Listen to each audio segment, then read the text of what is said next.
action, because effectively, I remember 2 years ago seeing a Britney Spears interview on MTV. She was asked, what does she think about Iraq and so on? And she said, I don't quite understand it. All I know is that at a certain point, we ordinary people should simply trust our president.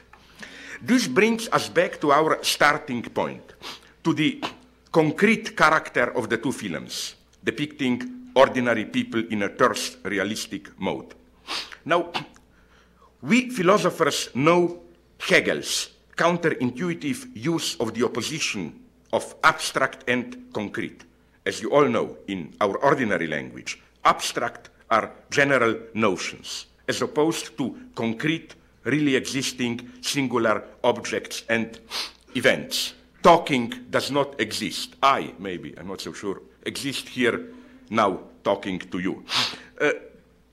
For Hegel, on the contrary, it is such immediate reality which is abstract, and to render it concrete means to deploy the complex universal context that gives meaning to it. Let me give you an example which is fictional because I don't smoke.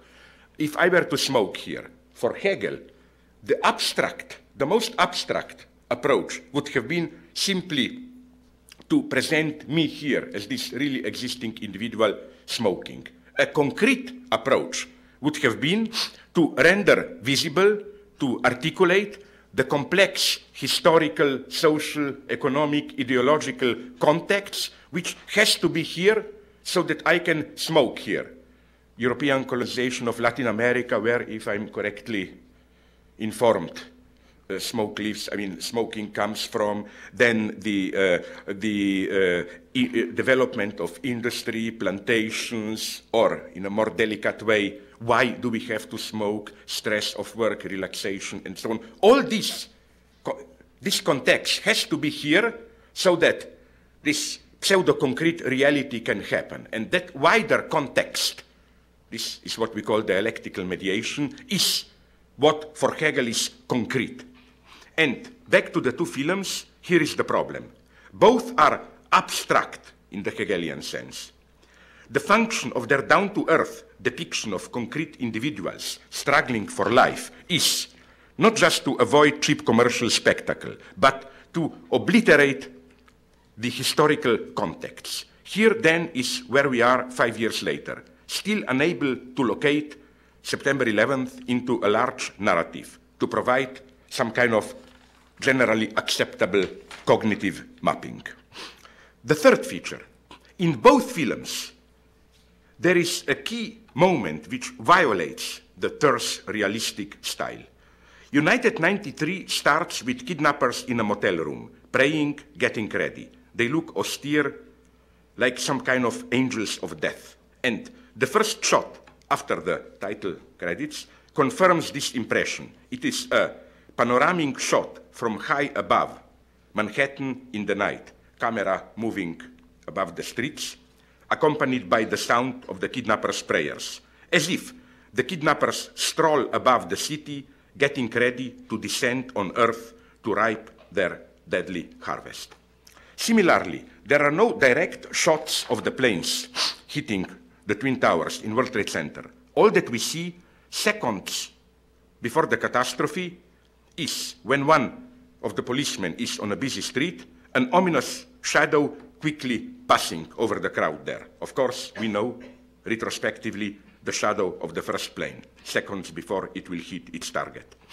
These shots confer on both films a strange theological reverberation, as if the attacks were a kind of divine intervention. What do I mean by this?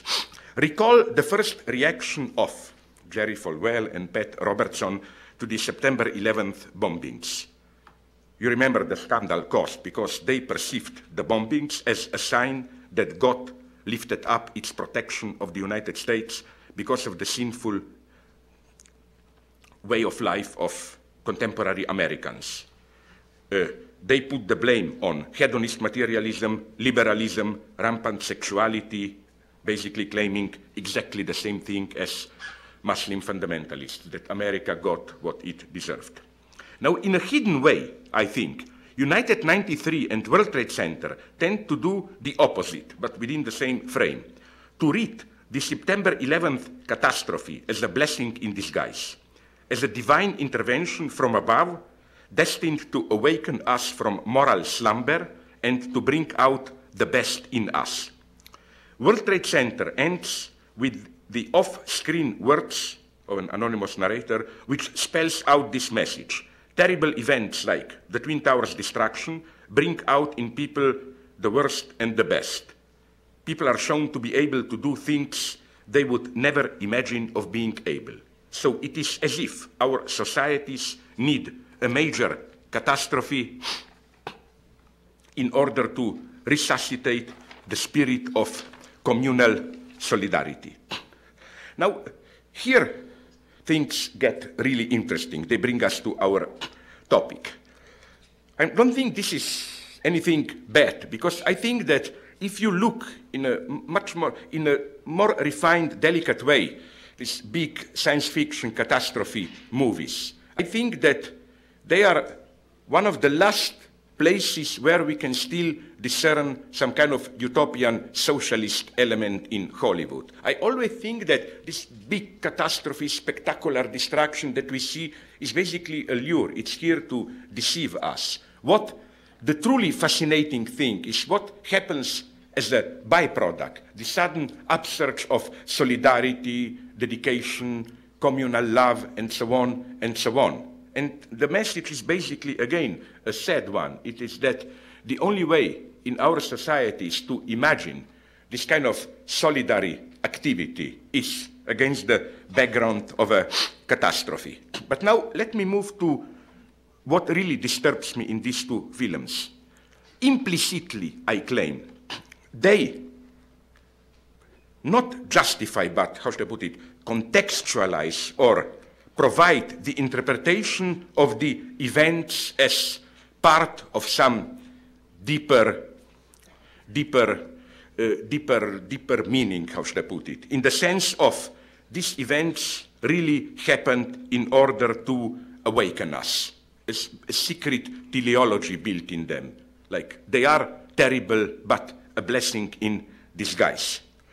Of course, this brings us to certain teleological and theological reading of history, which I think, precisely if we want to remain faithful to Judeo-Christian legacy, we should unconditionally reject. This, I claim, false teleology best exemplified by that well-known metaphor of a painting. You know, when something appears discordant, terrifying, horrible to us, it is as if we are looking at a painting, the painting being the universe, we are too close to it, and it appears as a stain. Like, if you look even at the most beautiful painting, whatever you want, Rembrandt, Da Vinci, too close you see a stain. You withdraw it, you see how what appeared as a stain contributes to global harmony. But I think that precisely with catastrophes, maybe even much larger, of course, than September 11th, like Holocaust, the Stalinist Gulag, and why not? We live in the middle of such a catastrophe. It makes you think why we don't talk more about it.